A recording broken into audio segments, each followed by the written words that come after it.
Tiles লাগানোর আগের করণীয় কি একটু আপনারা দেখে নিন। এটা দেখছেন, এটা সিটিং করছে।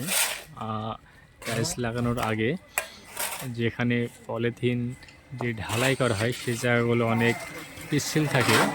সেক্ষেত্রে সেখানে মশলা দিলে মশলাগুলো পড়ে যায়, সিমেন্ট ধরে না।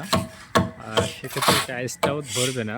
তার জন্য সেখানটা দেখছেন আপনারা সিপিং করছে। সিপিংটা একটু দেখাই। দেখুন অনেক সুন্দরভাবে সিপিং করছে, ঘন ঘন করে মারছে। আপনারা যারা টাইলস কিংবা প্লাস্টার করবেন অবশ্যই এই ধরনের জায়গাগুলো সিপিং করে নেবেন ভালোভাবে। তাহলে টাইলস পড়ার কোনো সম্ভাবনা থাকবে না।